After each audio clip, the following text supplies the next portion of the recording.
So hey anime fans, the series name is What If Naruto and Rwby Got Harem, so let's start the series. The last team for finals review, Team Rwby, whose scores varied, Glinda said, adjusting her glasses, combat classes, academic performance, and completed missions are all above expectations. Your team is one of the best currently in the academy, she said, glaring slightly as she adjusted her glasses. That would be true if not for multiple absences, falling asleep in classes, and the destruction of the cafeteria over the course of a food fight, she said, in the headmaster's office, where Team Rwby was seated across from Ojban's deck, who was staring out the window. Young muttered, Nora started that last one, before Blake gave her a gentle elbow. In any case, Ojban turned to face them and grinned, saying, I am proud of your growth this past year, and your bravery during the underground invasion has not gone unnoticed. Thank you, Rwby responded on behalf of her team. But why did you call us here for this review on the last day of classes? Ojban responded, I hope your team can participate in a small summer program. We have 4 students coming from a faraway land to visit Vale for the duration of the break, Glinda said. The committees have decided to elect a team from our kingdom to chaperone them. And that's us? Rwby questioned. Really? Weiss replied, obviously, have you been paying attention? She frowned coldly, and Rwby giggled uneasily. None of us are directly from Vale. Are you sure we are the best group for them? Replied Blake. Ojban replied, I am confident in your abilities to make a good impression. After responding, Glinda adjusted her glasses and said, you will be given a budget to cover expenses and can run this program to your liking. However, I will still be keeping an eye on you to make sure you are all staying in line, she said. The crew was asked by Ojban, so, what do you say? Rwby smiled as she spoke on behalf of Team Rwby, who whispered among themselves before turning back to the headmaster. We would be happy to help welcome them to Vale, Rwby said. Great, said Ojban, I knew I could rely on your team. Young inquired, so, when do they come in? The 4 girls were staring at Ojban in disbelief as he said, should be any minute now, you'll most likely run into them on your way out this building. Please escort them to their rooms to start, Glinda said, they will be staying in the room to the right of yours. Good luck, Ojban replied, grinning and cocking his head. Rwby pressed the lobby button as Team Rwby assembled in the elevator. The doors closed, and the red-hooded girl immediately sighed, yikes, I thought this whole thing was about Zwei needing to go back home. With the black cat Faunus staring back with half-open eyes, Yang said, nope, he gets to still be hidden in our room. But I hope none of these newbies are allergic to him, she remarked, before grinning at Blake. Or are you a scaredy cat? She asked. Blake sighed and continued, we don't know anything about them yet, so I'm still not sure how I feel about this program. Well, I think this is a great opportunity for us, Weiss replied. We get to show our peers how much we have grown and prove we are ready for this responsibility. After Weiss pouted at her, Yang replied, you're just happy you get to boss someone around. I kind of just hope they aren't boring, she said, placing her hands behind her head. Things have been dull since we caught Roman, nothing exciting has happened here and the white Fang went quiet, she said, focusing a little before continuing, which reminds me, we still don't know where his mute bodyguard went, all I found out Junior was that her name is Neo, she said, turning to her younger sister. The red-hooded girl said, well, not much we can do then, all our friends went away for the break, to which Rwby replied, basically, we have the whole school to ourselves for a couple of months, just before the doors opened. So, let's use this time to help these students feel welcomed here like we were, she said as she left the elevator, the other members of her team grinning behind her. After leaving the building, Team Rwby entered the open plaza. They all gazed up at the sky, but all they saw were white clouds. Weiss asked her team, if it was any minute now, where's their airship? Young said, maybe they're coming on a boat. A dust cloud was rapidly approaching them in the distance when Blake's bow suddenly twitched. She turned to face it, her eyes focused, and she said to the others, hey, I think something's coming, as the dust cloud drew closer. The team prepared their weapons in case of a grim invasion. The team turned to find a young man wearing a green jumpsuit, orange legwarmers, and bandaged arms. First place, I knew I could do it, Guy-sensei, he said enthusiastically, carrying 4 backpacks on his person. But the dust cloud passed them before coming to a stop in front of the building, leaving a trail of green leaves. Team Rwby watched in disbelief until the young man turned to face them. His black hair was bowl cut, but his eyebrows were as bushy as they could be. The bushy-browed fighter bowed and said, hello, I'm Rock Lee. With a small wave, Rwby said, hey.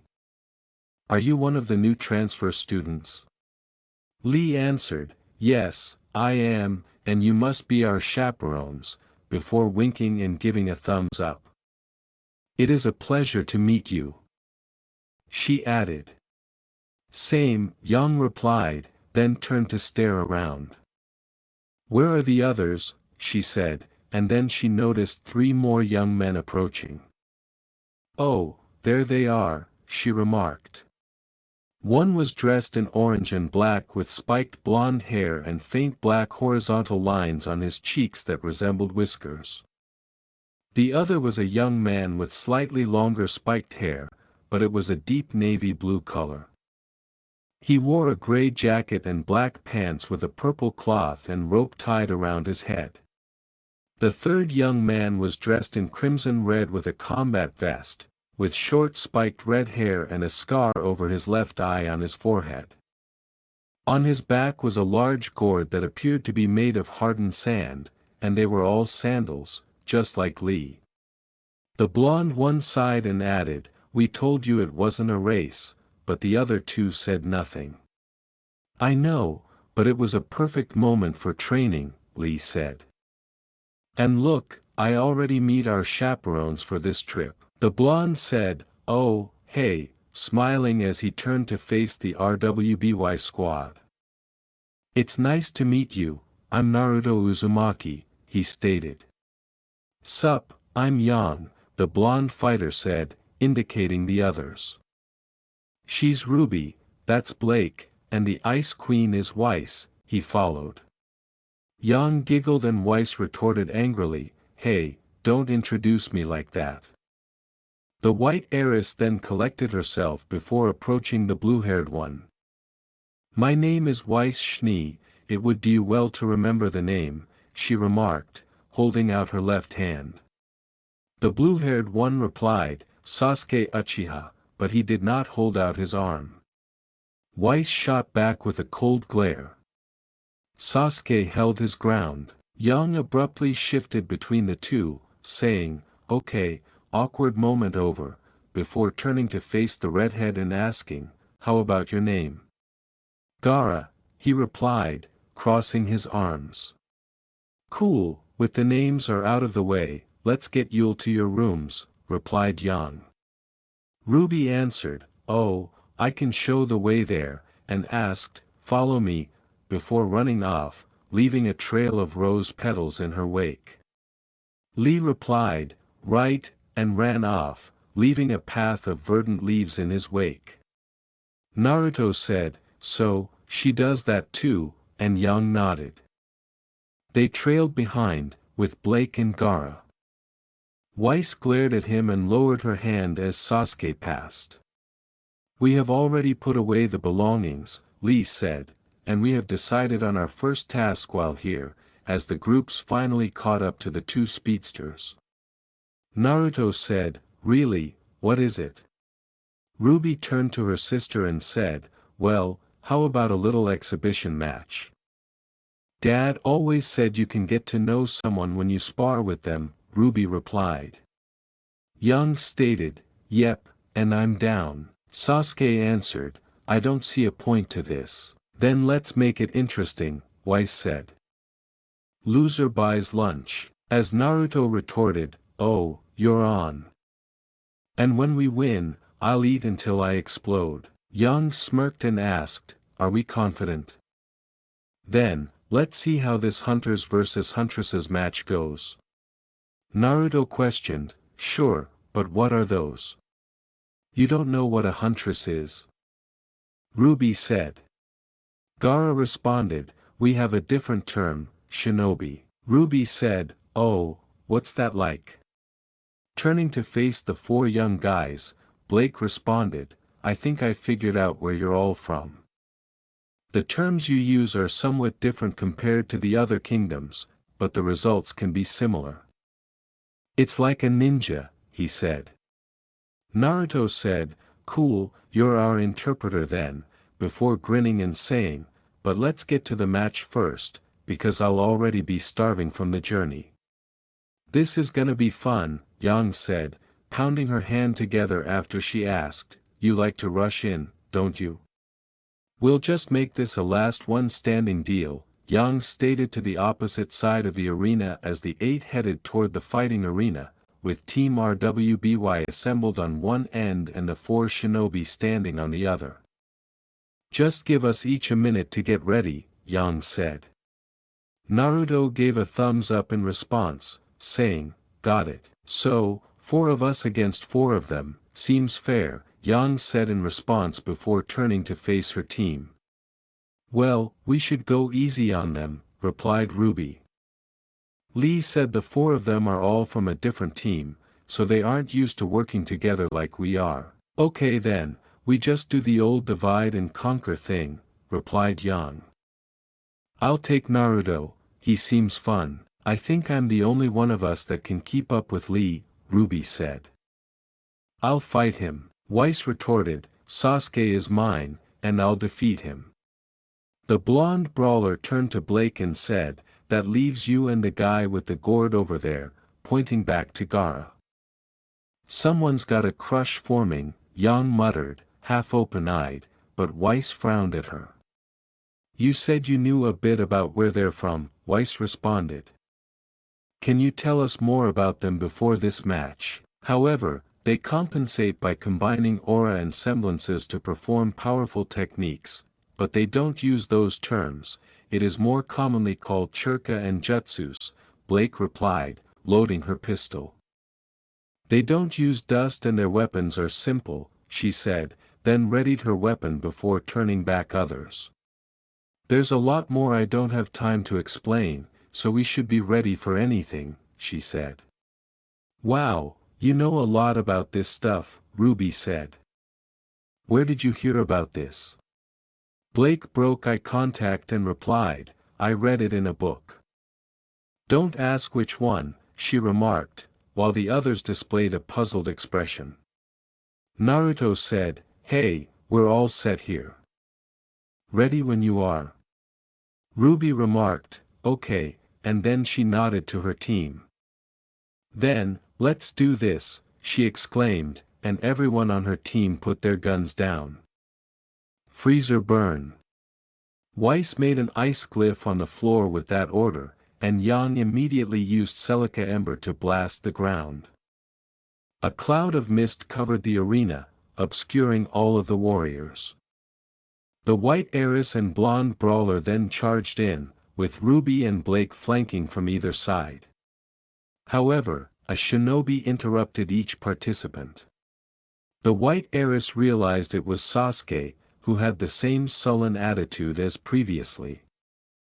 Weiss gritted her teeth as their blades clashed as she looked for her opponent, but a faint glimmer appeared through the mist, and she repositioned her rapier just in time to strike with a sword that had no guard on the handle.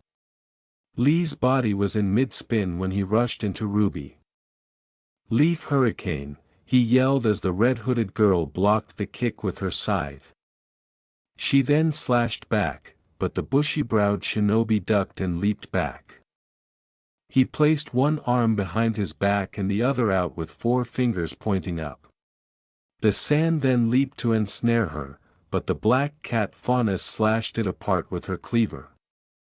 The sand then retreated before congregating around Gaara, who stood with his arms crossed and a deadpan expression. Blake's faunus ears flinched under her bow as she leaped back, barely avoiding something on the floor that looked liquid in movement but was actually sand. "Is that all you got?" She said before witnessing Naruto transform into a plume of white smoke. Huh? Yang swiftly realized that the person charging her head-on was Naruto. His arm was pulled back for a punch, and the blonde brawler followed suit. However, it was her punch that landed, sending the knucklehead shinobi back flying. The blonde brawler shifted into a defensive stance and blocked all 3 of Naruto's punches, her body skidding back on the soles of her boots. "What do you think of my shadow clone jutsu? Pretty neat, am I right?"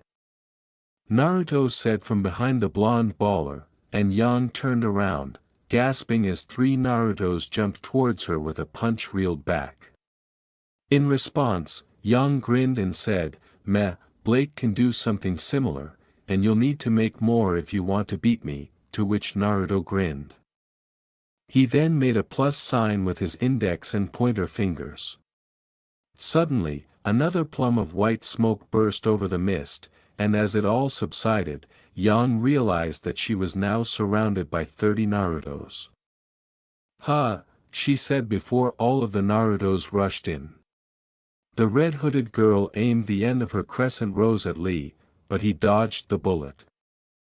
Then, he reached into his back pouch and pulled out a kunai, which he then threw at Rwby, who deflected it with her own. Then, she changed the crescent rose to its sniper form and opened fire again, but Lee was unable to dodge. Lee gasped slightly as Rwby's weapon quickly changed back to a scythe while he was standing on his hands before spinning with a powerful kick. The blade struck left land, cutting into one of the orange worms. Rwby looked bewildered by the sound of metal hitting metal, but she saw what was underneath his worms. "Leg weights?" she asked, then leaped back. "You're this fast with those on?" After saying, "Yes, I am still training, even now," Lee said, "You are quite fast, but I will not need to take them off just yet," before hurriedly entering again. In response, Sasuke sheathed his sword and made several hand sighs. "Fire style, Phoenix Flower Jutsu," he said before putting his right hand to his face and breathing. A flurry of firebombs that collided with the icicles emerged as Weiss and Sasuke continued to clash blades as neither could land a devised blow. Suddenly, both jumped back. The white heiress jumped back with multiple white glyphs appearing behind her, each launching icicles at her opening. "Tisk," Weiss replied, shifting her position. "Try this then," she said as a huge icicle made of one of the glyphs was hurled towards Sasuke. "Fire style, Fireball Jutsu," Sasuke said before blowing as before, but this time he used a slightly different combination of hand gestures. A huge ball of flames was ejected, engulfing the icicle and causing a huge burst of steam. Weiss replied, "Damn it," and then changed her stance once more. Her glyph's stance suddenly changed to yellow as her body glowed in a similar aura. "Now let's see if you can see this coming," she exclaimed before racing in at high speed, while Sasuke remained motionless and only lowered his head. Just as she was about to strike, the Uchiha shinobi drew his sword and blocked the attack. Weiss gasped before attempting to run around him quickly, but he parried all of the attacks. "How? How can you see my dash?" she said before he glared at her, his irises turned red with strange symbols on them. Weiss gasped again before he pushed her aside, then rushed in with a barrage of slashes. Is he controlling the sand or is it moving on its own? Blake thought as she continued to dodge the sand as it attempted to attack her. I need to get past his defense to land a hit, but how, she asked herself before an idea struck her. She aimed her pistol at Gaara before unloading her entire clip onto him. The sand prevented every bullet from reaching his body, including the one aimed for the head. Sand coffin, he said as the sand encased Blake's body, preventing her from moving. But then she vanished into a black mist. A substitution? Gaara asked, surveying the area. Where is the real dash? He asked, before Blake appeared behind him in the middle of her cleaver swing. Gah! The sand shinobi exclaimed before the cleaver crashed into her left shoulder for a direct hit.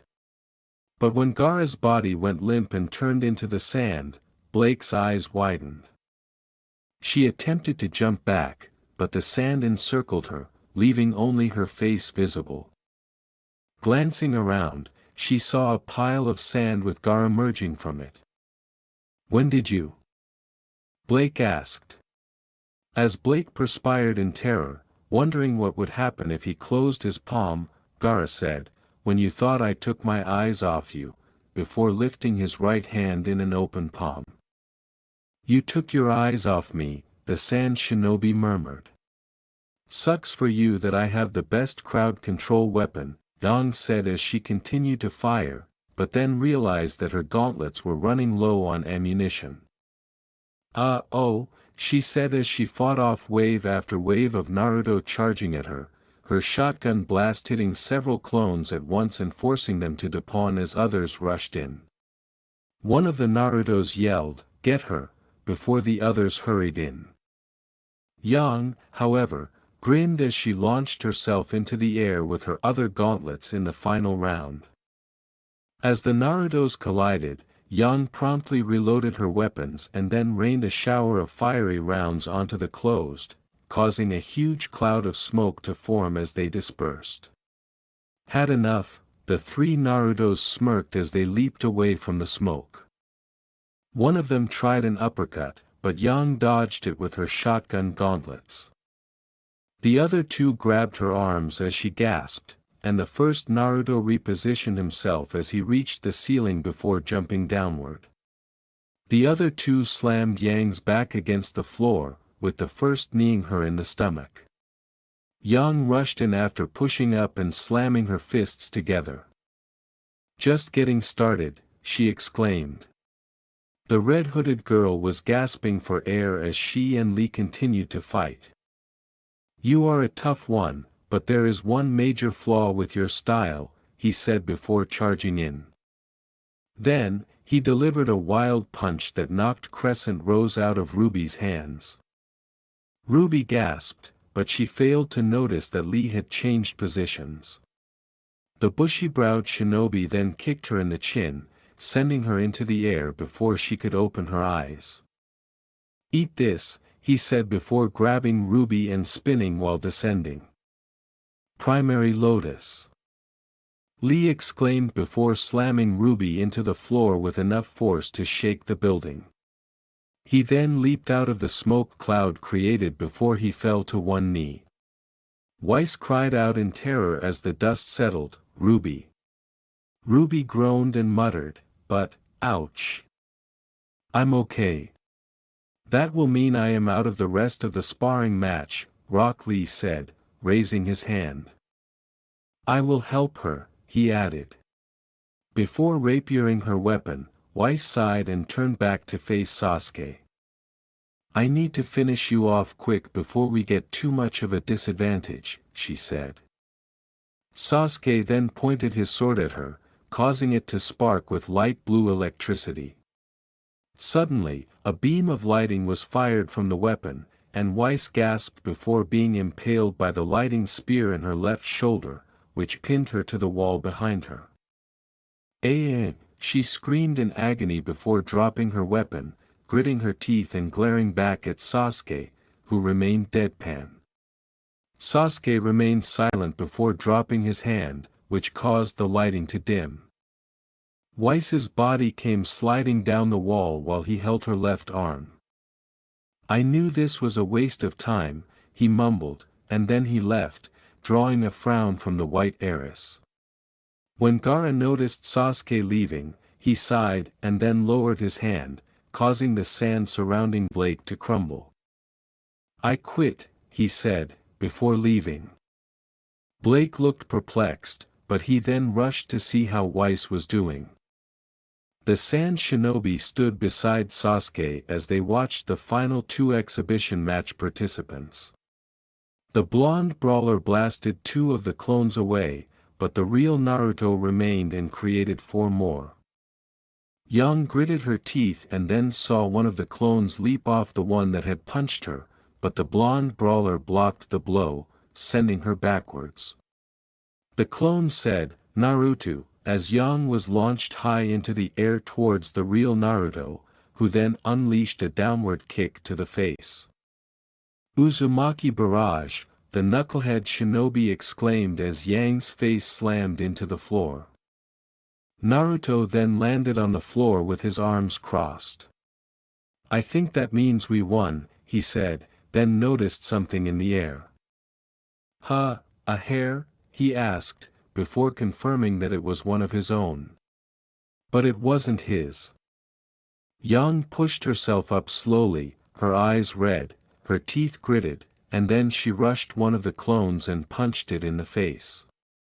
She then rushed another clone with an uppercut before it despawned, and when the blonde brawler turned around, she saw that a clone had rushed her but grabbed his face before throwing him into another clone, despawning both Narutos. She then concentrated on the final Naruto, then erupted towards him before he could finish his hand sign, and the blonde brawler then threw a flurry of punches into the knucklehead shinobi's skull. Yang finished her combo with a blow that sent Naruto down with a loud thud.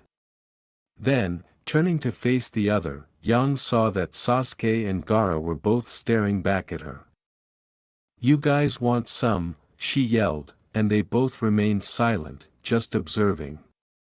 But then, Yang heard something behind her, and as she turned around, she saw Naruto struggling to stand up. She then walked over, pulling her arm back with her fist clenched, saying, "You don't know when to give up, do you?" as she delivered her punch. "No, I don't," he answered, glaring at Yang with red irises as well. Naruto, however, caught the punch with his left hand, and Yang gasped as he emanated a crimson aura, the lines on his face growing. "You little dash." Yang clenched her teeth and attempted to strike with the other arm, but Naruto also grasped it. Unable to free himself, he drew her in for a headbutt, causing the blonde fighter to stumble backward and close her eyes.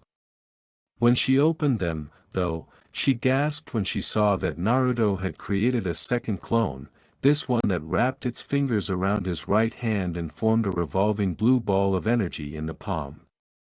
"Rasengan!" Naruto exclaimed before shoving the orb into Yang's stomach. As her body was blasted off while spinning quickly before crashing through the wall, Yang screamed, "Aaaaaaaaaaa!" Naruto stayed where he was, watching the dust cloud. Yang stood there with her hair glowing slightly, but as more smoke cleared, her eyes appeared vacant because her stomach was still steaming from the impact of the hit. She then fell forward, her hair's glow fading. After some time, Yang awoke and found herself leaning her head on a food stand counter. "Huh?" she asked, turning to see Naruto beside her. The knucklehead shinobi said, "Thank Pops, smells great," before breaking some chopsticks. "Time to chow down," he said before gorging on his food. "You're finally up," Naruto said, his eyes and face returning to normal as he smiled. "Perfect timing, they just got our orders done," he said before an elderly man brought out bowls of noodles. "Huh, Young muttered before turning to face her bowl. I guess we all lost, she added as she turned to her right and saw the rest of her team. Rwby replied, yeah, with a bag of ice on her head before setting it on the counter. Kind of underestimated them, she said, turning to face the shinobi consuming their bowls at the other end of the food stand. And Lee said they were all holding back, they were told to by their teachers back home, Rwby said. Young remarked, is that so, before flinching in agony as she felt her stomach. Well, I hope this doesn't leave a scar, she added. Mine didn't, Weiss said, shrugging. At least not a physical one, he added. I'm sorry I didn't warn you to guess better beforehand, Blake said, looking down in regret. I heard that their abilities were on another level, he said. Rwby remarked, don't worry Blake, it all worked. Young remarked, what do you mean? We got our butts kicked. Yeah, but that doesn't mean we're worse than we were before, Rwby smiled in response. It just means we can use this program to better ourselves as well, the red-hooded girl said, before laughing. It's like Lee told me, you have to train to be stronger than you were yesterday, she said, getting confused looks from the others. We talked a lot while waiting for everyone to catch up to the rooms, she said. Young said, I guess you're right, and then she smiled as she turned to face her bowl. This is going to be an interesting break, she added, and then she began to eat, which made her teammates follow suit. As he completed his bowl, Naruto said, all right. Pops, another one. And make it one of those big bowls, the elderly man nodded. As the knucklehead shinobi began to devour the second bowl without showing any signs of slowing down, Yang turned back to Rwby and said, hey, Glinda gave us that budget for the program, right? Rwby nodded. Because if it had to guess, this guy might make us run out of it before dinner, the blonde brawler said, with the red-hooded girl looking worried. So Yang said you're the bookworm of the team? Blake said Naruto as he guided him toward the library in the Beacon Academy hallways. Yes, I enjoy reading, Blake replied in a displeased tone. And you require assistance in selecting books for the reports your team must write while on this trip? Naruto sighed and said, yeah, something our version of your headmaster gave me before leaving, but he added, but I did need to go to the library anyway as a favor to my mentor. He took out a small book bag, and Blake turned to see him take out 4 light-colored paperback novels. They have a book donation right, I can just leave these in a bin, he asked. Blake halted him and seized the light novels, saying, these are the Makeout series. All volumes, Paradise, Violence, Innocence, and Tactics. Oh, you read these too, replied Naruto. Here I thought the only one who read these was Ka. I've only read passages I found on forums, never the whole books, Blake stated with a grin, you can't give these to the library, the contents are, not for everyone. Yeah, I know, I had to read these before, Naruto said. What are your classes like? Blake said, for a school report. No, like I said, I know the author, he's my mentor and had me proofread his work at times, Naruto stated before raising his arms. If you were to ask me, the first 2 volumes are fine, but then the third has a lot of stuff happen I couldn't get, and I didn't ever follow where the fourth was going with things. I think it's just not for you, replied Blake. So, I'll take them. Naruto asked, why would you and then remembered something. Oh yeah, Young mentioned you had some freaky book around your he continued, when Blake put her left palm over his lips. Naruto nodded, a bead of perspiration running down his forehead. Good, now, what do you want for these? Blake said, lowering her hand. Don't say another word out loud, Blake said with a sneer.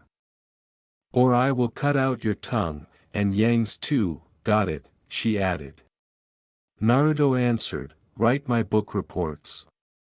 Blake responded, what, I can't do that for you, we both could get dash. These books are signed by the author, Naruto declared, pointing to the covers to prove it.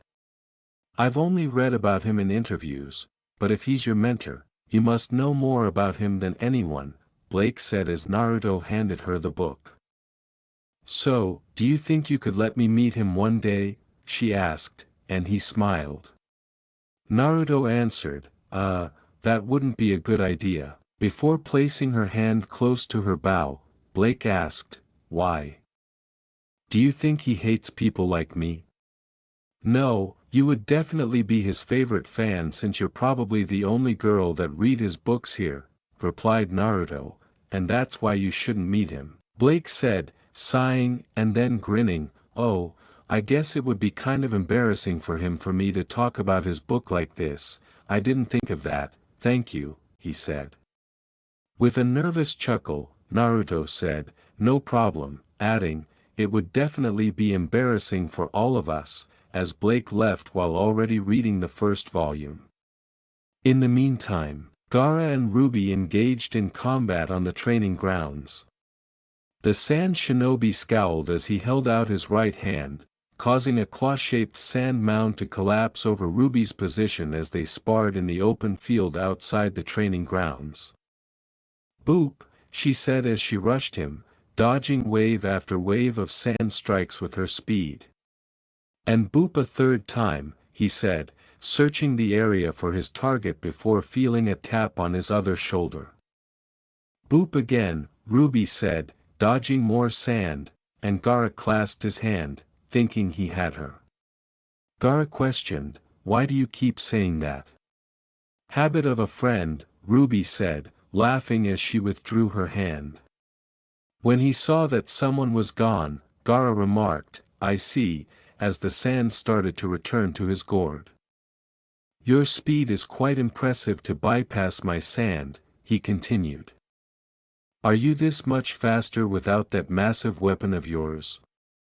Rwby remarked, oh, you mean my crescent rose? Nah, I have it behind my back right now, as she produced her compact weapon and expanded it into sniper form. I just didn't want to get sand in the joints, she said, before transforming it into scythe form. Makes the parts lock up and cause the whole thing needs to be cleaned over, she said. I see, replied Gaara, my siblings have a similar fascination with weapons of this kind. Rwby exclaimed with excitement, really, what are they like? Your siblings first, but also the weapons too, she said. They are my teammates, my older brother uses a type of transformation weapon to yours, but he is more personal in nature, replied Gaara. And my older sister also has a weapon of your size, one she also refers to as a scythe. So you were paired with your siblings like I was? Exclaimed Rwby with delight. We only have 3 student teams with a teacher serving as the 4th member, contrary to your kingdom's regulations, Gaara replied before turning to leave. It would seem so, he said. We should start heading back to the dorms now. All right, nice training and conversation. In addition, would you think that your older sister is similar to mine? Rwby asked. Gaara said, I have only known your sister for a short time, but her resemblance to me is uncanny. The sand shinobi spoke in a tone that was almost deadpan. Rwby exclaimed, neat, I hope they can meet one day, as she enthusiastically walked after him while brandishing her sword. In the meantime, 298, 299, shouted the bushy-browed shinobi as he saw Yang at the bench press. The blonde brawler's face flushed as she pushed for the final rep. 300, it's my time now, he stated before assisting Yang in setting the bar on the others. Before getting up, Yang exhaled and remarked, Gah, sure. It's good to have someone who can follow my routine here, she explained. It's true that exercising alongside people who can push you is much more enjoyable. As he sat on the bench, Rwby remarked, and if I can't do 300 reps, it's 400 squats. 1, 2, 3, 4, 5, 6 now. Rwby mentioned that you wear leg weights. Are they on right now? Sure, and I'll do 400 as well, Yang remarked. Rwby remarked, 10-11, yes, but I am not to take them off unless it is to protect someone special to me, 12-13-14, in between attempts. Wow, that's dedication, replied Yang. I thought about weighted training clothes, but could never find a style for me. 26-27, that is the thing, you do not need clothes to be weighed, only placed weights on the legs, 28-29, replied Rwby. The rest of the clothes need to be light and smooth, like my sensei taught me. Is that why you wear a green leotard under your vest thingy? Yang inquired. Rwby responded, 33, of course, 34, I didn't even have the vest when I was younger, 35, and I also packed spares in case anyone here wanted to wear one. Would you like to test it? 36 and 37. I think I'm good, Yang replied. Green is not my color, she said. Maybe Penny could pull off if she is still around here, the blonde brawler added, laughing. In fact, both of you have a similar way of talking, she said. What are you talking about, 49? I do not understand, 50, said Rwby. Yang replied, don't worry, everything is fine. I wonder how Weiss is doing showing that Sasuke guy about the veil. 61, they should be fine, replied Rwby. However, I do not think she likes him, 62, which is odd, most girls do seem to fawn over Sasuke when they first see him, 63. Yang winked and remarked, really, he seems cool, but she is a bit colder. But give her time, I think she'll come around, Yang continued.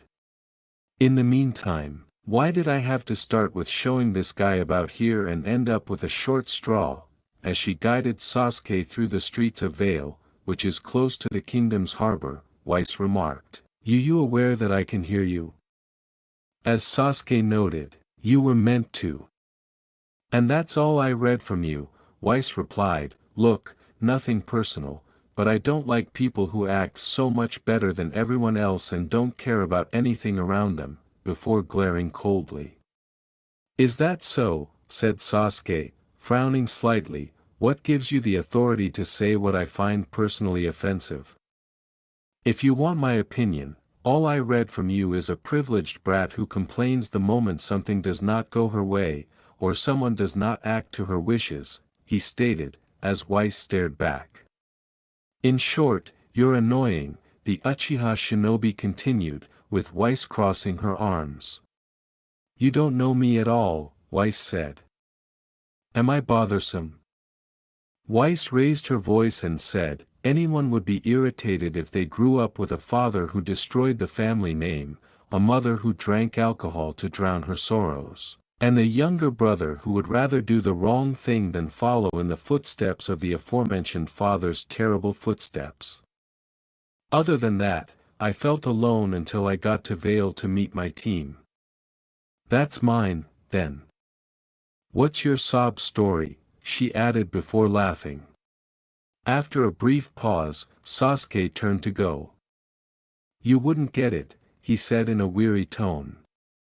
Weiss gritted her teeth and followed him, thinking they were heading back to the transit station to return to Beacon. However, Sasuke entered an alleyway and said, hey, what are you doing? You can't just go off like you're a stray puppy or cat or, she started before trailing after him. Duck, Sasuke interrupted. Weiss was saying, yeah, that one would dash, when she noticed Sasuke swiftly draw a kunai and throw it in her face.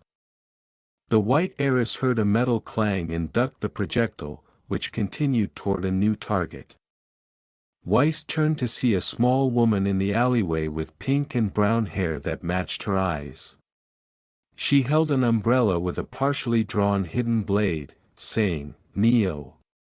The petite mute fully drew her hidden blade and clashed with Sasuke's, pushing off each other before they exchanged blows before Sasuke kicked Neo in the stomach to send her flying back.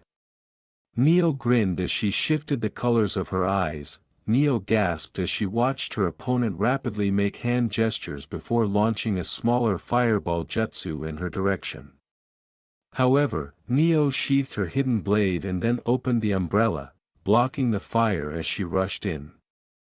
Just as Sasuke was about to rest with his hiltless sword, the hidden blade shot out of the top of the umbrella, knocking his own weapon out of his hand.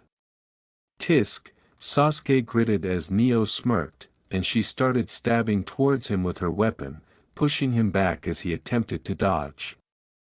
Sasuke pulled back his right leg for a kick, but Neo saw this coming and moved out of range of his leg. She knew that he would be easy for a clean hit with her blade in this attack, so she prepared for an overhead slash, but discovered too late what he was doing. Weiss gasped as the petite mute fell lifelessly to the ground, and the white heiress got back up and walked over to Sasuke. "You saved me back there," she said as he retrieved his sword. "I didn't even realize someone was following us," the Uchiha shinobi said, placing his right foot over the kunai he had thrown earlier that was on the ground. He attached the weapon to his foot using his chakra. Sasuke declared, "Watch guard, this isn't over yet." "What?" Weiss remarked before turning to face Neo's body and gasping. There was no blood where the kunai struck, only a kind of pink glass that started to shatter with the rest of the body.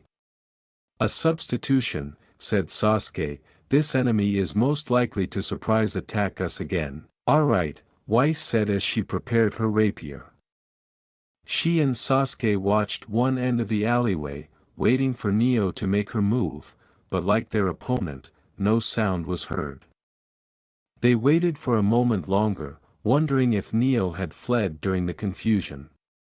When nothing happened for a moment, Weiss started to lower her guard, but then she realized, wait, Vale doesn't have that type of bird native to here, as she looked closely at the creature and saw it begin to glow. "What the dash?" she said as Sasuke turned as well, his eyes widening at the realization. He was momentarily confused before realizing that Weiss had stabbed the ground with her weapon, creating an ice wall to tank the blast. "Now, we're even," Weiss said, a line of sweat running down her face, knowing that she barely had time for this defense. Suddenly, an explosion occurred in the alleyway, and the pedestrians on both sides screamed in panic. Once inside the alleyway, the smoke cleared to reveal Sasuke in a blocked stance but unharmed. After hearing police sirens, Sasuke nodded and said, "Sure," adding, "We need to leave before people start to come by." Weiss nodded, allowing them to climb the alleyway's walls and avoid any witnesses as they reached the roof. Sasuke nodded as the two travestied across roofs towards the transit station. "Let's head back to Beacon, Neo shouldn't follow us there," Weiss stated. A man in a black cloak with red clouds on it stood next to her. His face was hidden by a straw hat, but his blonde hair continued to flow in the wind. "Well, I think Vale is about to get more chaotic," he said as Neo giggled a little. High above the sky, a larger white bird was out of sight of everyone. Neo smirked as she sat on it and looked down at the two running. The four shinobis and Team Rwby assembled in their dorm room. "So, you were attacked by an exploding dove and a silent lady with heterochromia?" "And the girl's name in Neo?" inquired Naruto. Blake handed Naruto a sketch drawing and said, "Yes, here's what she looks like. I drew one since there were no images of her to find, not on the news or even wanted lists," she said. Naruto remarked, "Wow, you can draw pretty good art," before smiling and adding, "And this girl is cute." After seeing the sketch, Rwby exclaimed, "Oh yes, very pretty," before he and Naruto realized that everyone else in the room was staring at them. Deadly, I meant to say pretty deadly," he said. "In any case, she was working for a guy called Roman Torchwick," Weiss said. "But while we caught him, she got away." Before smiling, Yang remarked, "And now it looks like she's back." "That's okay with me, I'm ready for round 2 against her." Are we all still forgetting the exploding bird?" Rwby responded, "That part is still weird to me. I didn't get enough time to get a good look at it, but it was not a normal bird, nor even a grim of some kind," Weiss said. "If I had to guess, it was made of something moldable to take the shape of a bird." Gazing at Yang, Gara remarked, "A kind of jutsu that allows inanimate objects to move autonomously with an infusion of chakra. This Neo would not have such an ability." Yang replied, "Not that I observed, the closest was her strange glass clones that I occasionally broke."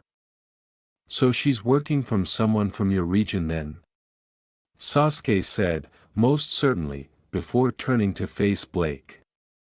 "You mentioned a wanted list or news article as your source of knowledge on criminals, but is there a bingo book in your kingdom?" "Bingo? Like A4, D5, E2 bingo?" Rwby inquired. "He means a booklet of blacklisted criminals," replied Blake.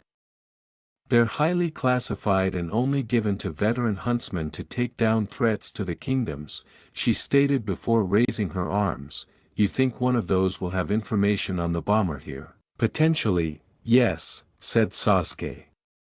"But a problem," said Rwby, "we weren't given a bingo book yet, so none of us have one." "Us neither," answered Blake. Rwby murmured, "Well, maybe," turning to face Yang. "You believe our uncle has one?"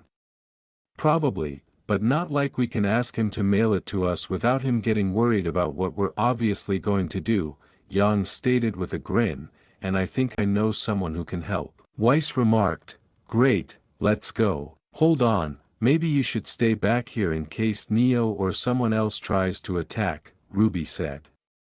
"How about him?" Weiss pointed to Sasuke and inquired. Weiss grimaced as Sasuke spoke, "I'm going, then if we are attacked, we know who they were targeting." With a clap of her fists, Yang declared, "Then it's settled," adding, "Sasuke, Rwby, Lee, and I will leave now." "Why are we waiting?" As Rwby nodded, Rwby remarked, "Because the two of you can keep up with my bike better than the rest," added Yang.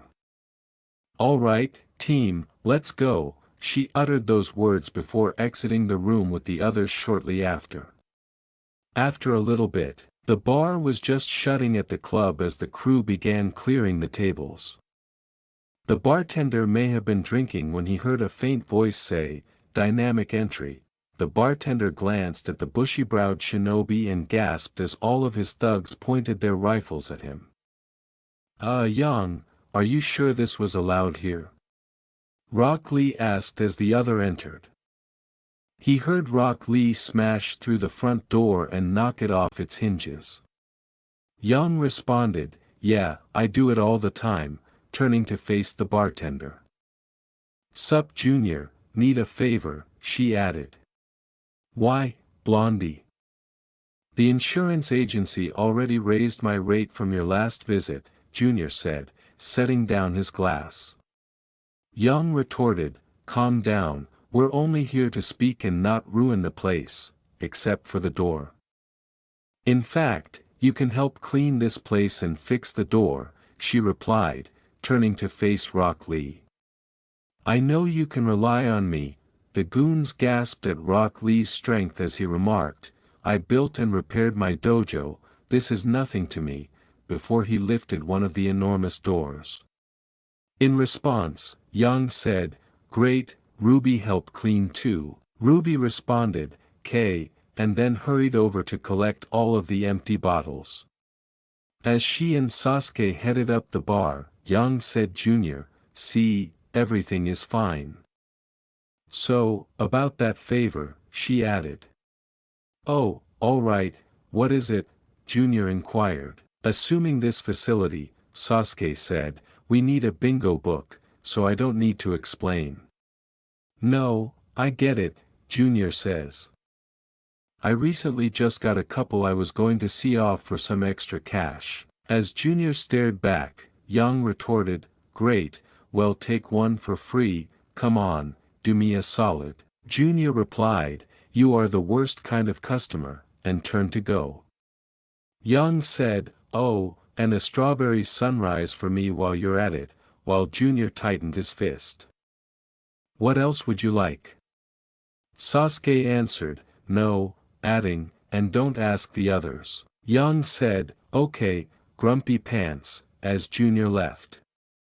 He came back a short time later to give Sasuke a black pamphlet and Yang her drink. Thank you kindly, Yang said.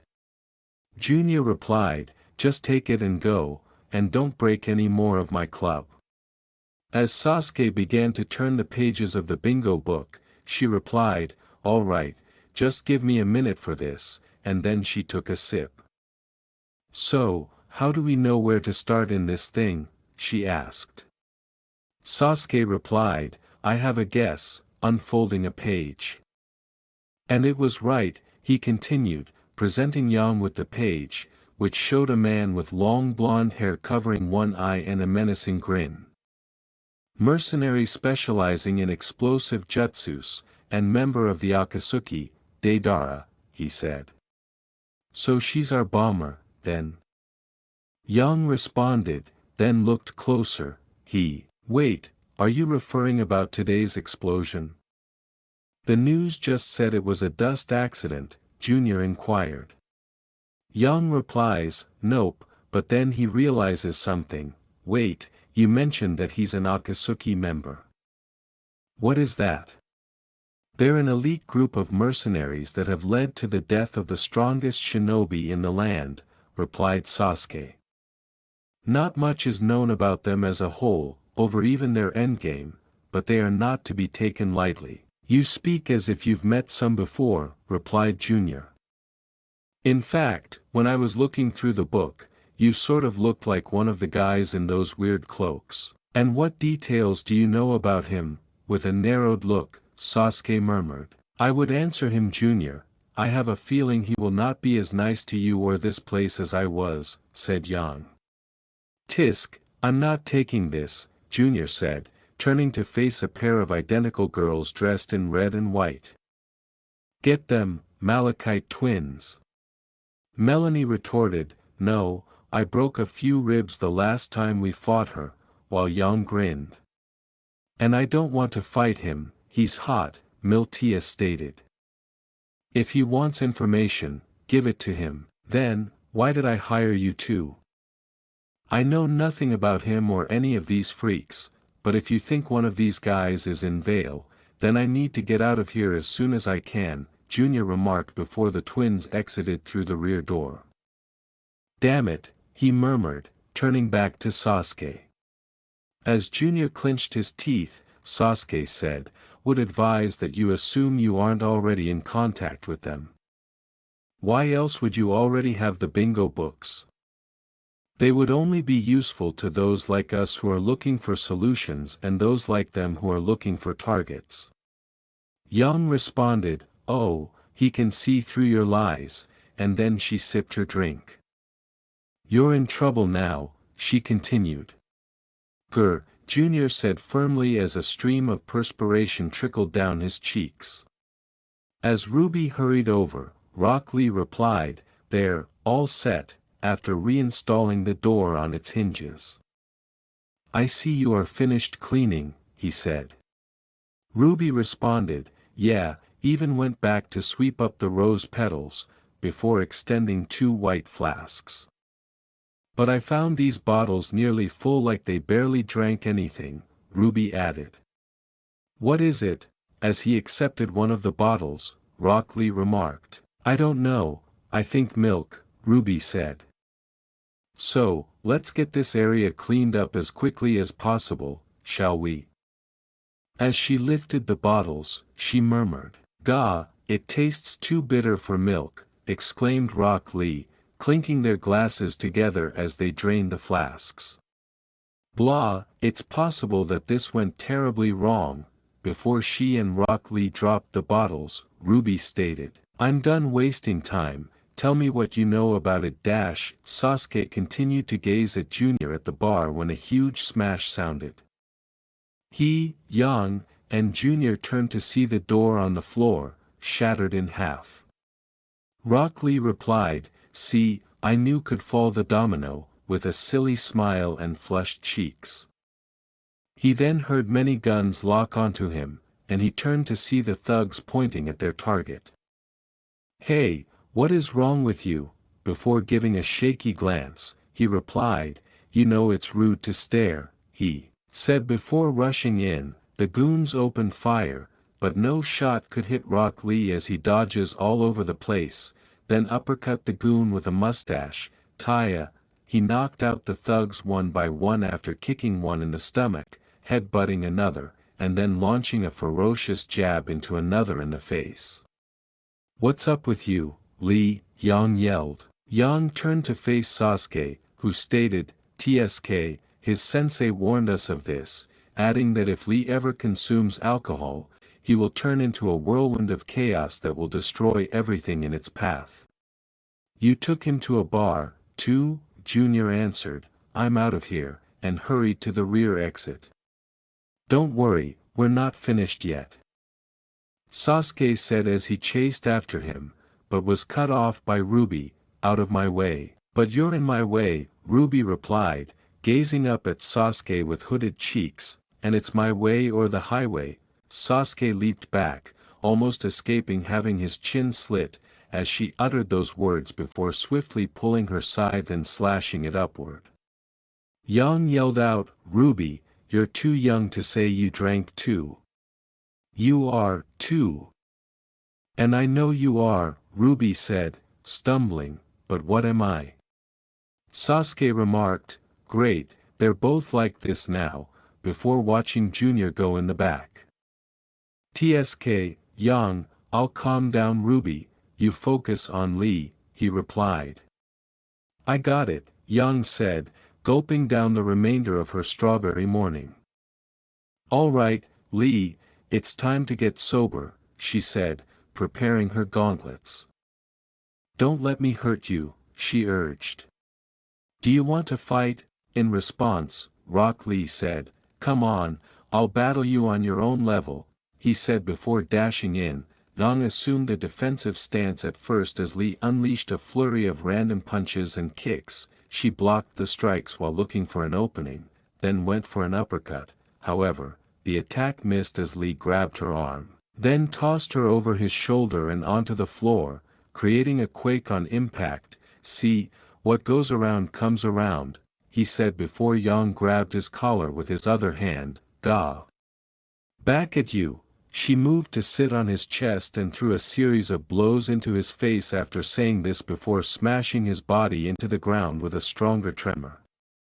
Sasuke pulled out his sword nearby, trying to block Rwby's scythe blows, but she kept switching between scythe and snipper, trying pot shots when she could. "Come on, hold steady," Rwby retorted, "if you keep avoiding, how can I hit you?" Before revealing that his eyes had transformed to a red and black combo, Sasuke replied, "You can't hit me. Even though your movements are random, I can still see just far enough ahead to know where you'll strike," he said. "Then make this prediction," Rwby said before chucking her crescent rose like a boomerang. Sasuke ducked the weapon toss, causing the blade to embed in the wall behind him. He tried to refocus on Rwby, but she was gone. Suddenly, he felt her arms coil around his stomach as she was behind him. "I saw Yang do this one," she said before lifting Sasuke and suplexing him into the floor. Sasuke then positioned himself on one knee, holding out his right hand with the sword, and unleashed a beam of lightning. Rwby ducked the attacks, the static never touching her skin, but she said this before sparks of electricity radiated from his body and she jumped back before she could have been struck by a thunderstrike. When Yang delivered her final blow to what she believed to be an unconscious Lee, Lee rose up and smiled in her face, saying, "Hey, you fell for it. Now for the last combo."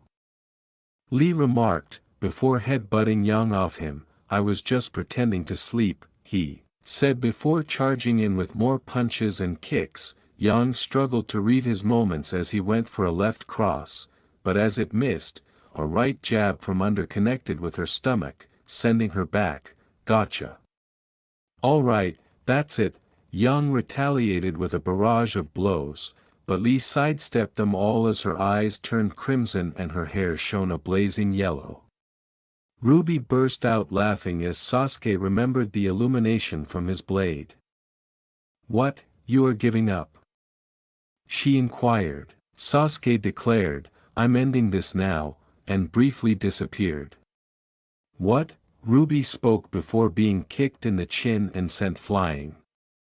Sasuke then came up behind her and put his left hand on her back. He turned her body, but Rwby deflected the blow.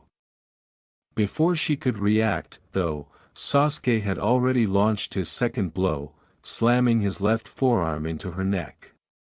The two were hurtling back to the ground when Sasuke punched Rwby in the gut, puffing her cheeks. Yang's attack intensified as Lee ducked, but he fell on a bottle while putting his feet on the ground at random. Yang concentrated and sent a flurry of punches at Lee's face, saying, "TSK, no way." Before performing a drunken leaf hurricane, Lee spoke these words. But Yang sidestepped the kick by shooting her gauntlets downward and clenching her fist with burning embers with her other arm. Both of the inebriated fighters vomited the alcohol in their systems and passed out on the floor as Sasuke delivered a final kick into Rwby's stomach just as she hit the ground. Yang and Sasuke stood up and turned to face each other. "So that move you just did," she said smirkingly, "did you copy that from Naruto during our opening fight?" Sasuke clarified, "He copied it from me," while Yang laughed. Rwby and Lee began to regain consciousness a little bit later. "What happened?" Lee inquired. "Why does my head hurt?" Rwby asked. "And my chin, and my stomach." "Long story short, you both got drunk," replied Yang. "Junior got away, but we got the bingo book at least." "It was those that we drank," Lee said, gesturing to the bottles on the floor. "And they were practically full," Rwby retorted, "and we thought it was milk." As Sasuke approached the bottles, Yang said, "Yeah, don't do that, especially in a location like this. What are they?" After taking a whiff of the bottle, Sasuke remarked, "Sake, it's more common in the land we're from." "I see, but if someone here ordered them," Yang responded, "then might be from your kingdom." As he hurried out, Yang nodded and followed by Rwby and Lee. They arrived at the back alleyway before witnessing a scene that made them gasp. "And if they were almost full," Sasuke said before dropping the bottle, "then they're probably nearby still," he said before glancing out the exit Junior ran out of. "Let's go," he said. "You realized what you've done," Junior said, holding his right arm, which looked to be broken, as he walked toward them with his body torn and blood on his ripped bartending outfit. "He found me and learned that I met with you, and this is what they did," Junior added. Yang said, "Junior, I dash," before being interrupted. "Stop talking. This is all your fault, my blood is on your hands." Junior yelled back, "You ruined what a simple gig I had going, all for your selfish gains and exploiting my well-being," while Yang clenched her teeth, unsure of how to react. "You're the one who associated with dangerous people first," Sasuke said. "This was bound to happen to you without our involvement." Yang's eyes widened as the blood spattered her face, and the other person moaned in horror as an arm sprang out of his chest as she was about to approach him. "Junior, let me help. If we go to the police now, I'm sure they can dash." Junior's own pulsing heart was in his hand, crushed in a single squeeze as he looked down in terror. Junior let out a cry of pain as his body was forcibly pulled back into the alley's darkness, and then there was a halting hush. "What just occurred?" Yang said before looking down at Junior's body over her body. Before the others retreated inside the club's rear entrance, she let out a scream. "Calm down, Yang. Look at me, we need to stay calm," Rwby said to her older sister. "Rwby," Yang said before inhaling deeply. "Fall back to the others," Rock Lee urged. "We need to escape," but then he noticed Sasuke staring out into the alley. "Sasuke," he continued, "something else is coming," as the others startled and turned to face the alley. As they did, a dark monstrosity emerged, its body completely black, its white, bone-like mask, and its lips painted scarlet. "Is that a veil grim?" Before the dark abomination's mouth swung open and made a sound like breaking bones, Rwby said. A distant voice said, "Fire style, searing migraine." As a fierce heat developed in its mouth, Sasuke swiftly used his fireball jutsu to fight the flames as they erupted from the mouth towards their objective, but the battle only lasted a few seconds before an explosion obliterated the club. Rock Lee remarked, "Lucky the door was taken off again, we might not have run out in time," as the four stood near the entrance of the flaming building, breathing heavily. Rwby turned to Yang and asked, "Are you okay on your bike?" after hearing sirens and saying, "Yeah, we need to leave now." When Sasuke got on the motorcycle with Yang, he glared back at the flames before they all left the scene. From the opposite side of the build, the dark abomination blended into the back of a person, leaving only the mask on the shoulder blade. The man then put on his black cloak with red clouds and left. "Yeah, I'll be fine," Yang replied before they began their retreat. "What is taking them so long?" Weiss walked back and forth with her arms crossed, Gaara stood in the corner, and Blake rested on her bed while Naruto lay on the upper bunk. She was reading one of her new books with a smile on her face while he played a game on the scroll communication device. "They ought to be back by now," Weiss said, pausing. "Come on, have faith in them," said Naruto.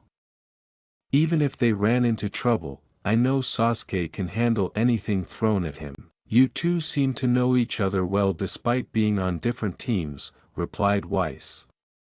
As he put the scroll away, Naruto remarked, "Well, we were on the same one before he was assigned his own squad, but despite that, we've always got each other back."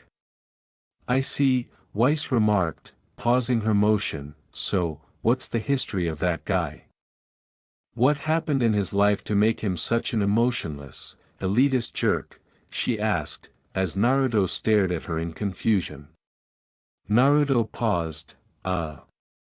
When Gaara said, his family bloodline was killed by his older brother, the others turned against him. "What?" As Blake put down her book, Weiss remarked. With a hint of anger, Naruto remarked, "Hey Gaara, it's not cool to say someone's past when they're not here. Sasuke would not talk about this, but they deserve to know if we are working with them," Gaara remarked before turning to Weiss. "You may have noticed his icon changed to red with a black symbol, that is called the Sharingan, which was a genetic ability of the Uchiha clan. It's like your glyphs being passed down each generation," Blake told a colleague.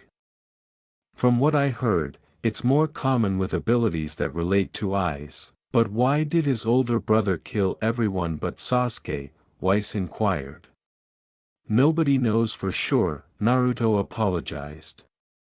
"But Sasuke did tell me he intends to find his older brother and kill him. His name is Itachi Uchiha," Gaara continued. Weiss said, "I before clenching her fists and remembering what he had told her at the harbor. He's right, I wouldn't get it, she concluded. Look, don't beat yourself up too bad if you got the wrong impression on him, it was the same way for me, I thought he was a big jerk, said Naruto. If you apologize to him, he won't hold any hard feelings. Okay, I'll do so when he gets back, Weiss said. And, thanks, I know I can sometimes come off as a Ice Queen, answered Naruto. Ice Queen, said Gaara. Ice Queen, said Blake. I was going to say abrasive, but I get it, Weiss said. It's likely that you people had an easier childhood, isn't it? Naruto found it difficult to reply, Gaara replied, for the majority of our early lives, we were both banished from society. Again, why are you so blunt with it, Naruto replied, and then sighed, but yeah, it's not like Sasuke's pain, but the two of us had a hard time growing up for certain reasons. Are you serious? Was Lee the only one of the four of you living a comfortable life? Weiss inquired. Naruto stared at Gaara, who replied, no, but he is not one to hold a grudge. Before putting the book aside, Blake remarked, I see. Can you two boys give us some time to talk alone? When Gaara nodded, Naruto said, sure, and he leaped off the bed before they left the room, shutting the door behind them. You're going to lecture me about judging people, aren't you? Weiss said, shifting to sit on her bed across from Blake. Blake retorted, look, we've been through this before when you found out about my history. But I know you're not doing it out of hate, right? Obviously not, Weiss looked back at Blake intently and sighed, but I promised to better and not become him, she stated. It's just, I guess being around my dad all my early life rubbed off some of his bad traits onto me, she concluded. Good, but the main thing to remember is despite your past, it is not a reason for you to be abrasive to others because of it, replied Blake. We need to be the ones to end the cycle, not propagate it. Yeah, you're right, Weiss remarked, sighing, and I apologize for not saying it at the docks when I should have. Blake grinned and said, I accept your apology. Should we now bring the boys back? Never mind, they're back already, she said prior to a pounding at the door. Weiss said, geez, they barely gave us any privacy, as she stood up and opened the door. Could you two have walked around a bit low dash, she said, observing a man wearing a black cloak with red clouds. Her attention was drawn to his eyes, which she had previously seen red with a black symbol on them. His voice was calm as he spoke, you must be Weiss Schnee, you're coming with me. Weiss replied, I. Itachi, as she felt his eyes pressing down on her, making it seem as though she was immobile. Her left hand stretched for her rapier, but he seized her throat, saying, Gah. Weiss lost her breath and gasped as she was raised into the air. As Weiss's captor released her, gunshots rang out. The bullet struck arms and shoulders before striking the rear wall and causing him to slide down into a seated position. Blake passed Weiss, her pistol's burning barrel now pointed at her assailant's head, saying, Stay away from my friend. As she prepared her weapon, Blake exclaimed. But when blood trickled from the corner of their mouth, Itachi chuckled and added, You're too weak to do it, while Blake clenched her teeth. You don't have enough hate, he remarked, causing Blake's finger to twitch. And you know something? You never will, he murmured, his eyes widening with a mad smile. Blake, please stop, Weiss yelled. Blake remarked as she was ready to squeeze the trigger and briefly caught a glimpse of someone else's face in his. He's not your target, Weiss cried out. Oh. Blake said as if she regained her sanity. At that moment, she realized that her gun was aimed under her chin, Her breathing was heavy as she pulled away her weapon, realizing she was a hair away from pulling the trigger. "What was," she said before turning around, seeing Itachi standing without taking any damage. Blake then saw the bullet holes in the wall, realizing what had happened. "I've read about this before, that was called a Genjutsu." Weiss prepared her rapier and thrust it at him, but he parried it with a kunai before kicking her back into the room. "Correct, it would seem you are more informed than we were led to believe," Itachi said, "but it won't save you." Suddenly, his right arm emerged from his cloak with 3 throwing stars between his fingers, and he threw them at Blake at high speed, barely giving her time to block. Itachi threw the kunai past her body and into the actual Blake's right shoulder as Blake hurried back in. "Eh!" Before drawing the weapon, she yelled, "He could see through my shadow that fast?" Before witnessing him execute hand signals more quickly than she could keep up, the black cat fauna said, "Fireball jutsu in the fire style." The attacker turned to see the charred corpse but only saw an open door to a nearby room. He then turned to the room where he threw Weiss and saw the window open, which made him frown. Itachi said before unleashing a fireball that engulfed the entire hallway. After it had scorched everything in its path, the sprinkler system ran out to put out the flames. Just a few seconds ago, with his hands over his head, Naruto addressed Gaara, saying, "Dude, you really need to improve your social cues. How did you even find out about his past?" Gaara replied, "I was aware of it prior to this exchange program. In any event, I will let him know that I shared his history with them." Naruto's scroll device rang. "Well, you can do it now," Naruto responded, taking the call. "Hey, Sasuke, how are you? Have you heard anything?" "Wait, it exploded," he exclaimed, cutting off the remark. "Are things going well for everyone?" As Gaara concentrated on him, the knucklehead shinobi remarked, "Okay, let us know when you get here, we're just dash," he continued until gunshots were heard, which made both exchange students turn to face the hallway from which they had come. "We know where that was from," Gaara said. Naruto replied, "Yeah, I can tell, Sasuke, we got to go, I think there are enemies at B-." Just before a huge faunus man erupted from the right wall they were next to. The faunus man stated, "You will not be calling anyone for help," as Naruto and Gaara gasped as he snatched the heads of both shinobi and threw them across opposite sides of the corridor. The scroll device at his feet collapsed before he destroyed it with a single stomp.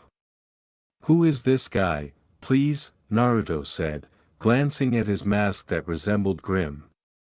"That symbol," Gaara said, focusing on his back and noticing a beast sign with 3 red claw marks. He said, "Oh, so you have heard of us," before reaching back into the wall hole and retrieving a large chainsaw. "This means I can skip the introduction," he said, before turning the chainsaw on and slashing Gaara, but his sand got in the way. "You think this can stop me," he said, observing Naruto from behind holding a blue orb. Naruto was yelling into the end of a blade that was pierced into his right shoulder, "Try this, Ras-ah," he yelled, and Gaara gasped as his body struck the floor. "Naruto," he said before seeing someone approach, wearing all black and with red hair, a white mask over the upper half of his face. "Who are you?" he proclaimed. "We are the White Fang," before savagely removing the sword from Naruto's wound. "You can call me Adam, though. Have you ever seen a girl named Blake Belladonna?"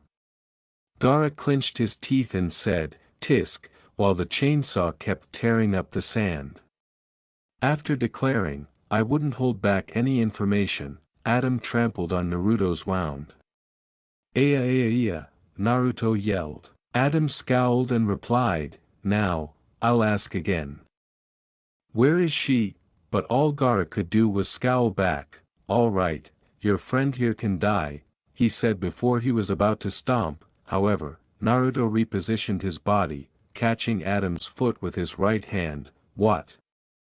Before witnessing Naruto's eyes turn crimson, his teeth become sharp, and the wounds start to mend, he said, retrench. I don't know what you want with Blake, but we don't have time for this. Naruto said before pushing Adam away and then kicking him in the stomach. His lieutenant watched in disbelief as the white Fang administrator was thrown into the ceiling. At that point, the sand started to engulf him, but he leaped back to Adam's side. As he got to his feet, Naruto remarked, "Sand burial." Gaara smashed his hand on the floor where the end of his sand was and exclaimed, "Agreed." As his sand gathered into a wave and engulfed both White Fang members in the hallway like a flood, the sand then pulsated with a sudden compression, almost collapsing the floor they were on. The sand shinobi turned to Naruto, "Let's go." "All right." As the two dashed across the sandy corridor, Naruto uttered those words, but an arm snatched his ankle. Naruto was thrown out of the window by the enormous faunus guy who had come up out of the sand. "You think that was enough to kill us?" He told Gaara that Adam would soon come out as well. Adam stated before glancing out the window, "Our aura is much stronger than you give us credit for," and then he said, "I'll finish that one off," before leaping out. The White Fang lieutenant remarked, "That leaves you and me," as he dug his chainsaw into the sand. "Very well," Gaara said, placing his right hand on the sand. As he reached up, the sand formed a four-headed spear with red mixed into it. Gaara then positioned himself in a battle stance while the White Fang lieutenant began to use his chainsaw. The two immediately entered the hallway, their weapons clashing in the middle. Naruto was on the ground outside when he saw Adam dash in with a sword slash. The knucklehead shinobi ducked and then drew a kunai to block the next blow, but when Adam attempted a third swing, it sliced the kunai in two. Naruto gasped and then leaped back to avoid the fourth blow. "What specifically allowed you to recuperate so rapidly?" Adam declared. "My weapon is made of a metal that ignores aura to cut any flesh," before brandishing his crimson sword. Naruto answered, "What can I say, I have a special aura." "Heh, in that case," Adam said, "I'll chop off your head the next time." "Do you think you might be a distraction without your backup?" Naruto answered. "You mean I can't prevail in a one-on-one match?" "Well, I don't need to fight one-on-one when I can do this," Adam said. Then, his body started to transform, creating a red aura that divided into two more clones of himself. "Now, you're doomed," he muttered. "Ha ha ha," Naruto chuckled. "Damn. What's so amusing?" one of Adam's inquired. "Well, the truth is," Naruto replied, "I don't like to fight one-on-one either," before using both hands' index and point fingers to make a plus sign and declaring, "Multi-shadow clone jutsu." Suddenly, a plume of smoke filled the area as the Adams looked on in awe.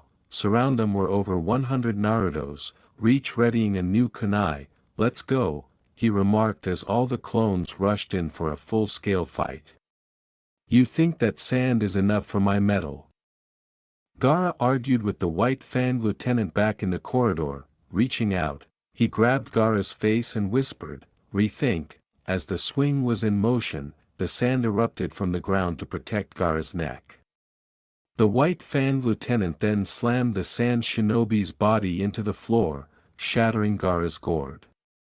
His body was then picked up by the head once more before being thrown over the White Fang lieutenant's body as he lined up his chainsaw for a decapitation. The White Fang lieutenant hurried back to avoid the sand covering his body, but then rushed back in with an overhead swing. "Tisk," Gaara said, landing on one knee before reorganizing his spear in his palm to try to stop the swing. But the chainsaw cut through the spear and struck his right shoulder. "Gh. It's over for you, haha." The white Fang lieutenant said before Gaara glared back at him. However, as he tried to push it deeper, black smoke formed in the engine. Suddenly, the chainsaw exploded, pushing both fighters away from each other. What? It seems that she was right, Gaara said, grinning slightly, as he stood at the other end of the hallway.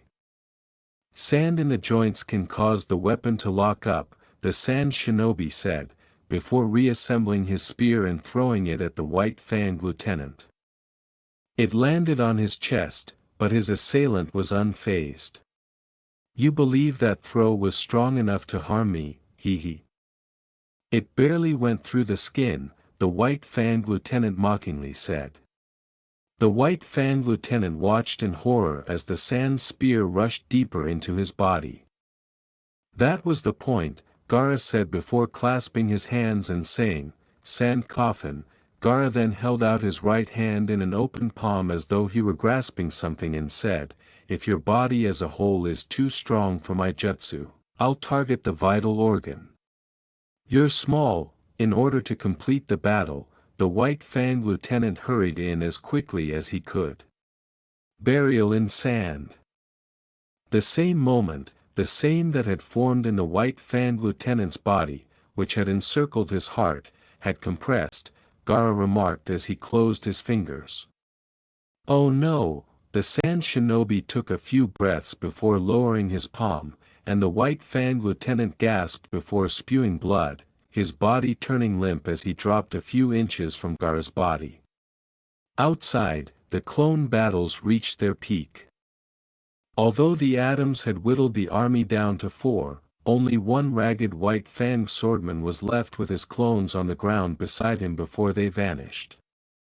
2 Narutos charged him from the front and the back, but Adam dodged the front attack and jumped to avoid the back attack. Now behind one of the Narutos, he stabbed both with a back stab, but both turned to smoke as though they were clones. Adam turned to see the remaining Narutos charging a Rasengan, both of them holding onto it as they rushed him. Are you attempting to wager everything on a 50-50? Adam said as he sheathed his sword. Upon the Narutos closing in, he drew his blade with the speed of a gunshot.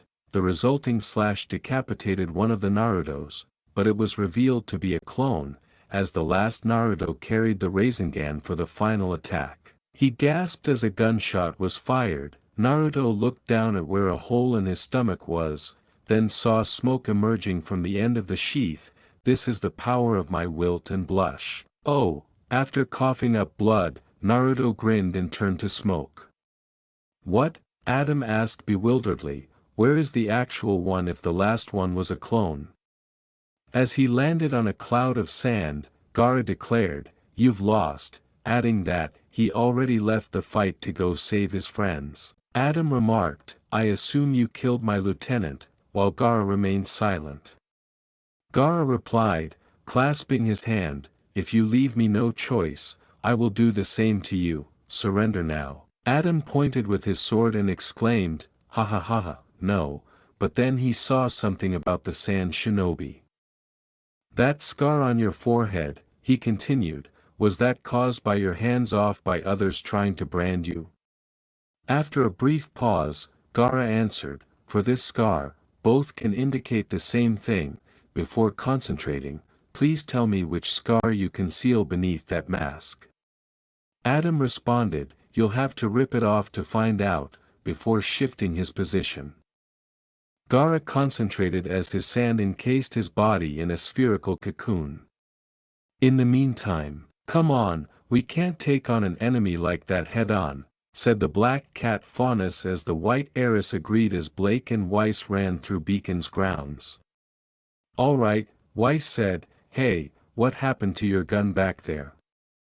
"You referred to it as a Genjutsu?" She stated, "It is a psychological technique developed in the land Naruto and others are from," to which Blake replied, "Get caught in one and it can be hard to tell what reality is," just as a crow swooped in her direction. Then, as Blake and Weiss came to a halt with an increasing number of crows encircling them in a circle, a voice from the murder of crows said, each of us lives dependent and bound by our knowledge and our awareness, Itachi said as Blake and Weiss stood back to back, reaching for their weapons. All that is what we call reality, he said as he appeared before Weiss behind the crows. However, both knowledge and awareness are equivocal, Itachi said as he appeared before Blake behind the crows. One's reality might be another's illusion, he said as more images of the pursuer appeared to surround the two students. We all live inside our fantasies, Blake said, flinching her ears as she looked up and saw the real Itachi with his hands clasped. Ay! Both girls shrieked as the flurry of bladed weapons tore apart their bodies, dropping the weapons as they hit the ground. Weiss cried as she remarked, "I can't move, it hurts. Am I going to die?" Blake, barely able to move, turned to face her companion. "ISS." She muttered, reaching out to the white heiress.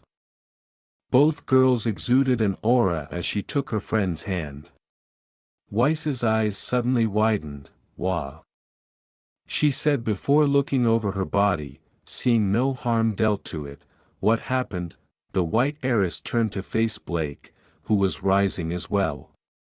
Blake revealed, "I was able to break it by funneling my aura into yours to create a bridge to nullify it," adding, "It was another Genjutsu," while still holding her friend's hand.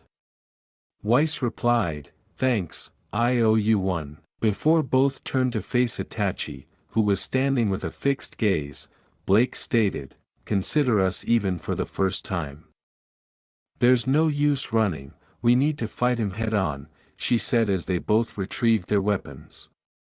Itachi said, "Fire style, fireball jutsu," before he unleashed the technique. Weiss created an ice wall to block the attack at the same moment, but as he tried to move, he realized his feet were frozen to the ground. Blake then slashed him from behind, and Itachi turned to block, but his right hand was caught in the clone, so it turned to stone. Then, a flurry of ice spears rained down on him, but he held out his hand for another technique, fire style, phoenix flower jutsu, he said, as each ice spear collided with a firebomb, causing an explosion. Both Blake and Weiss stood with gritted teeth as their pursuer glared at them through the fog, but they all gasped as someone rushed in. "Rasengan, giant."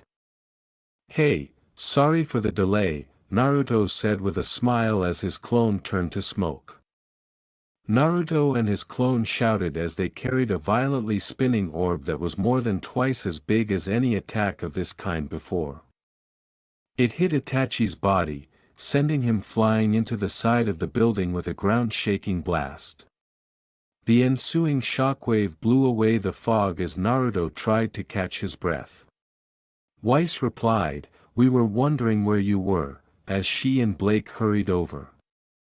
"Gaara, where are you?" Blake inquired. Naruto turned to face Blake and replied, "Well, we ran into trouble," and he stayed back to clean up the rest. "They were members of the White Fang, and one of them one's looking for you," said his name was Adam, he said as Blake gasped. Blake shouted, "Oh no, we need to help Gaara," but then he noticed that Weiss was running toward the wall where the pursuer had collided. "What are you doing, Weiss?"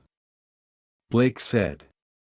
Weiss remarked, "Hey, look at this," as the others rushed over.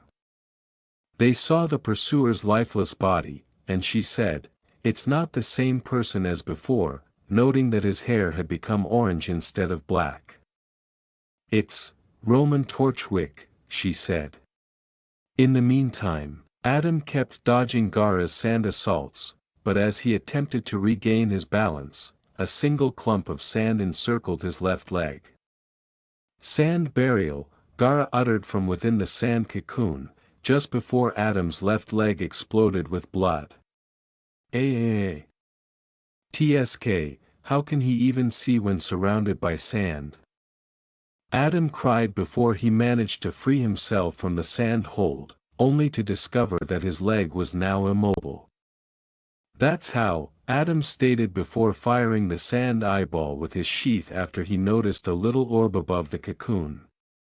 Gaara saw Adam after destroying the eyeball and unsealed a portion of the sand cocoon to place his sand on it. Adam then pushed forward with his other leg. The white Fang swordman extended his crimson blade, but despite the pain, he kept moving forward with a bloody smile on his face. Sand shower barrage, Gaara muttered as a wave of sand projectiles impacted with Adam's body, tearing him apart as he approached Gaara. The sand shinobi, however, ducked the blade that was about to pierce between his eyes at the last second, and Gaara responded by head-butting Adam in the middle of his white Fang mask, shattering it before his body fell backward on a pile of sand. Gaara staggered slightly from the impact but stayed upright, and as he looked down at Adam's face, he gasped slightly at the revelation of his scar. With his remaining power, Adam said, "Ga, now you see. Your pain will never equal mine." After a time of silently staring down, Gaara closed his eyes and remarked, "Pain is not meant to be compared, nor is it meant to be shouldered by someone alone." He then opened his eyes and said, "The more you try to let your pain consume you, the deeper you slip into darkness." Before Adam could say anything more, he turned his head to one side and his body became limp, unable to move. "I will never forgive humans for as long as I live," he murmured. Before his sand reformed on his body and turned into the gourd on his back, Gaara glanced down silently. As the sand shinobi left, he went up to Naruto, Blake, and Weiss. "Where is Adam and what happened, Gaara?" Blake initially inquired, but as she spoke, she noticed something on his face. The others gasped before Blake and Weiss ran to the body, but Naruto remained by Gaara's side. "He was exactly as I was," he said, placing his hand on his right shoulder. "When I was lost," the two stood in silence for a moment longer as the broken moon shone over the long night. "He's dead," Gaara said, with a single tear streaming down the right side of his face.